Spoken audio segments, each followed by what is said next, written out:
One of the major inclusions to Mario Kart Double Dash are the character-exclusive special items. Each special item offers unique ways for you to either make it to the front or defend your first place lead. The first of these special items is Mario & Luigi's Fireball item that creates a wall of fire that can be used to hit multiple racers up ahead. Peach and Daisy's Heart item can absorb incoming items that are weak enough for one of the two users to receive and use as their own item. Yoshi and Birdo's Egg item acts similar to the red shells in that they can be thrown forward to seek in on the racers ahead. The key feature that distinguishes the egg from red shells is that when destroyed by impact, or by overtime, 3 items will drop out of the egg, ranging from green shells, bananas, mushrooms, and interestingly enough, stars. Baby Mario and Baby Luigi wield the mighty Chain Chomp item, which briefly autopilots the active cart, mowing down every unlucky pair of racers in its wake. Koopa and Parachupa use the familiar triple green and red shells, and are one of the more ideal special items that can provide front-running defense. However, with every other triple item in the game, should you get hit by any of the minor impacting items, you will drop all but one of those shells. Donkey Kong and Diddy Kong have the Giant Banana as their special item, and can be used to blockade areas of the racetrack. The Giant Banana can also stop green and red shells unscathed, and when impacted with other racers and more powerful items, the Giant Banana will deform into 3 smaller bananas that can maintain the blockade planted down by the owner. The special item commandeered by Bowser and Bowser Jr. can summon forth the Bowser Shell, a wrecking ball of destruction that very few in-game objects will be able to stop. Wario and Waluigi sport the Bob-omb special item, which can be thrown to put a grinding and explosive halt to whoever it hits. As 2 of 4 unlockable characters, Toad and Toadette use the Gold Mushroom as their special item. It works the same way it does from Mario Kart 64, in that you are given a boost every time you press the item button in the small time that you have the Gold Mushroom. You can only get each special item depending on where you are in the race, in that the Heart, Chain Chomp, Triple Red Shells, and Gold Mushroom items are only obtainable mid to bottom half of the field. Some of the special items that are more accessible even in first and second place involve the Fireball, Egg, Triple Green Shells, Giant Banana, Bowser Shell, and the Bob-omb. Each special item brings a customizable blend to the 2 characters you select, and can provide tons of special item combinations you can choose from. That is, of course, if you select Petey Piranha or King Boo, which throw away any decision-making process in what special items you want to use, as they have access to all of the special items in the game.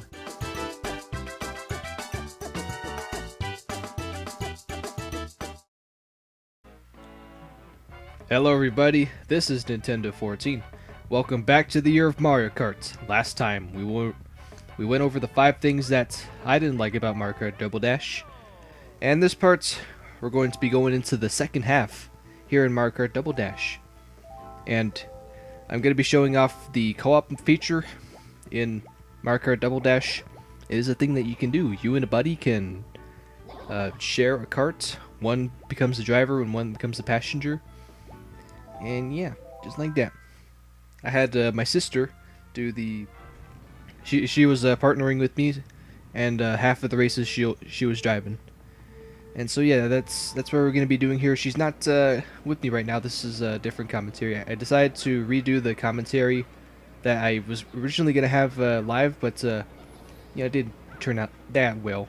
So instead, what I'll do is I'll commentate by myself what it's like to try out this co-op mode, because it's nothing quite like it in the Mario Kart series. It's only been like that for this game only because of the tag team mechanic, which is also, you know, it's the only time it ever shows here in the Mario Kart series. So let's go over the things that makes this mode pretty unique. In that whoever's in the passengers seats, they have access to all the items. So that means if the duo wants to throw items, then the player that's in the back, they're the ones that have to throw the items back. So say you can throw items using the A button, X button, or the Y button. I think the B button, I'm not quite sure on that. You can use all those buttons as the passenger to throw items back. You can also press and hold, or press L or R to do this slide or swipe attack. This will allow you to, or if you hit someone with it while they have an item, you can use that to steal their item. It's a pretty neat thing in case if you don't have a star or a mushroom. You can just use that as an option to steal items from other racers. It's pretty neat, but it's not the easiest thing in the world to do because it requires coordination from both the players. And that's the driver has to pull up to the side of one of the guy, and then have the passenger go in and make the attack. So it's all in the coordination of that. And one last thing that's the passenger also has control of, and that is charging the power slides. Yeah. So while the driver is drifting, the only way you can charge the power slide is through the passenger, and it's still the normal way of doing it. You have to, or as the passenger, they have to move the control stick left and right. Or in my case, what I like to do is only use half of the control stick. That's really all you need in order to charge the power slide. So yeah, this is the whole reason why I wanted to save this mode for the Star Cup, is that there are some tracks here that are pretty tough to pull off these power slides, and that's you know, I can get some of these power slides on these sharp turns if I had a buddy do the power slides for me while I control the drifts. So that's something we're gonna see a little bit later into this cup. And so this is one of the 2 tracks that I had my sister driving on. So for this race, I'm gonna be the one in the back. If I didn't mention this also, my sister is playing as Bowser Jr. I'm playing as Koopa. So let's just make sure we get that out the way, so nobody is confused. And so now let's get into the driver controls. That's something that can be also really important alongside with the passenger controls. So not much has changed with the driver controls, and that's the driver still has control of the car, obviously, and that, you know, they have to accelerate and drift and steer and all that normally.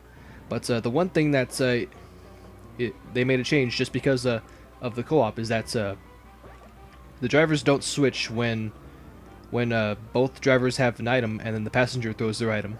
What happens is the passenger will throw their item, and if the driver has an item of their own while the passenger has their own item that they throw, then the driver will keep onto their item. And in order to do anything with that item, you have to do one of 2 things. One is to press X or Y to give the passenger the item, which is easy enough. You know, you don't have to do a whole lot just to use that second item. Or both players can press Z. What I like to do is have both players just tap the Z button and hope it works. And both players can switch, and that's kind of the one thing that ties both of these kind of controls together, is that you can press the Z button at any time during the race to switch drivers. So like say if my sister is struggling during that race, then both me and her can just press the Z button simultaneously and we can take over. I'll rebound whatever bad breaks that my sister had while behind the wheel. Alright, so we got a second place there. That's all the control stuff that I wanted to go over. During the actual commentary, I wasn't, because we did it all live, then it didn't turn out that great. So yeah, there's that. I think yeah, for the remainder of this commentary, I didn't really aside from just this one thing that I had in mind, didn't really have a whole lot to discuss in this video.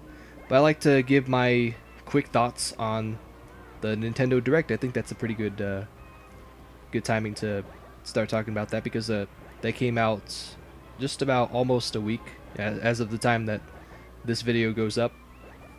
So I can give a few things on the app. For one, they didn't give a whole lot of news on Mario Kart 8 Deluxe. I think they cleared up a few things, like say there's a third drift mode. So we're going from a blue drift that this game has, and then starting with Mario Kart Wii, they had the orange drift that makes your boost slightly more better if you're able to charge it for that long. And then the third one that they introduced for Mario Kart 8 Deluxe, that is the purple drift, or I think they're calling it the pink drift. It is much faster than the orange or the blue drift. In fact, I think it's at the levels of mushroom boost, maybe less than that, but it is pretty neat to get that. And I imagine how going about getting these purplish pink drifts will be like. I think it'll take you the majority, if not the entire turn, to try and drift. And I don't think it'll be an easy thing to try and charge your drift for when you're on the lower part of the track. So I imagine if you want to get that purple drift, you might want to stay a little bit towards the top groove for each turn. So that way it makes it a whole lot easier to do that. So I'm looking forward to seeing if this purple and pink drift could really encourage multi-lane racing. So like say, I'd like to give myself another option on how I can pass this guy. You know, assuming that I don't have any items to use, so I can get around him.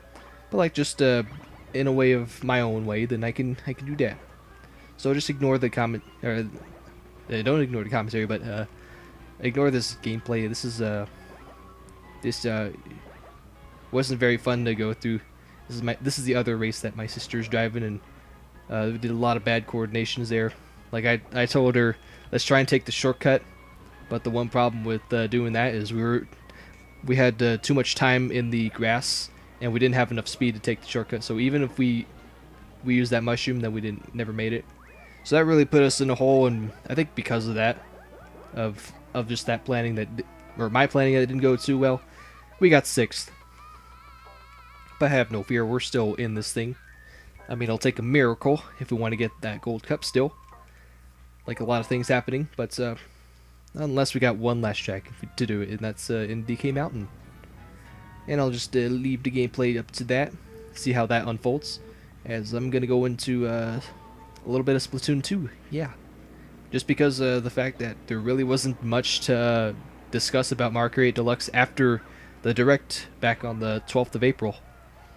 So with the Splatoon 2 reveal thing, I think well, the only thing that they really showed in terms of Splatoon 2 from the recent Direct is this, what is it called, the Salmon mode. It's basically a survival mode, which you and up to 4 buddies, or really it's just a 4-player co-op survival mode. Just use you and 3 other buddies that you can all team up and take down these this endless waves of, well, they look like these robotic salmon things. Not anything like the Octarians.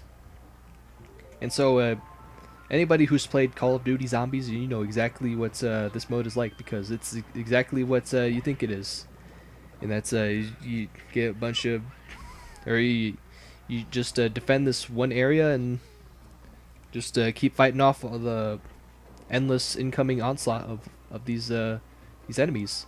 They won't shoot at you, I don't think, or maybe they'll throw some projectiles, but the ways of attacking you are really limited. Most of them will probably you'll have to, or for the enemies, they have to walk up to you and hit you a couple times. I think just one of the special item, or one of the enemies, they will have a special attack that they can use on you. And if you happen to lose too much health, then you're not dead really. Instead, you just I think you turn into some sort of lifeboat. And if you have one of your teammates while they're still alive and shooting, if they can get to you and just shoot you, that's it. Then you're back in the game. That's all it takes. In Call of Duty, you have to like stop like your entire motion, and then just press the reload button and just do some revive animation stuff. It's really slow, but to see it the reviving process much quicker here in Splatoon, that really gets me excited. So that way I don't have to really worry too much about the fact that it's better to run than reload. You can safely try and go for a revive. I think it's like going for the revive will be much easier here in Splatoon 2. Alright, so that's just about it. We caught a lucky break. Yoshi and Wario, guess where they placed? Usually they're always in the top 3 because they're a rival, but just because the game was nice to us, they finished 6th, exactly where we finished race prior. And because of that, we tied in points. I think so. I think the way that the points between me, my sister, and Yoshi and Wario, we both had 1 win, 1 second place finish, 1 6th place finish, and I think an extra win. I think so.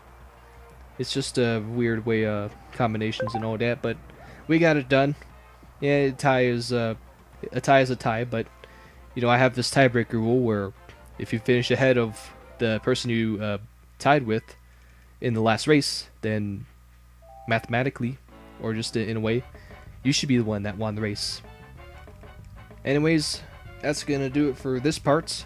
We're gonna be going into the last set of cups that we'll have to unlock, because one of the CC classes for the Star Cup, you will have to play it in order to unlock the last 4 cups, which are the special cup. That's the cup that compiles those 4 tracks. So we're going to be racing in that in the next part. So stay tuned for that. That will be the last part for Mario Kart Double Dash. Yeah, that's it. I mean, after watching and playing Mario Kart Super Circuit, you'd think it would retain that much tracks, but nah. Oddly enough, Double Dash, in retrospect to Super Circuit, it does go back to only 16 tracks. But just leaving on you with that, we're just gonna end things off there. So with that, I'll see you guys later. For obtaining the gold trophy in the Star Cup for 50cc, you will unlock Parachupa's Parawing Kart. 100cc will give you the Special Cup, which contains the final 4 set of tracks for you to race on. For 150cc, you can unlock the Barrel Train, which is practically a compact version of a medium-weight kart, and belongs to Diddy Kong. Once you have unlocked Mirror Mode, you can return to the Star Cup to unlock PD Piranha and King Boo, the super team of Double Dash, which are bundled with the Piranha Pipes.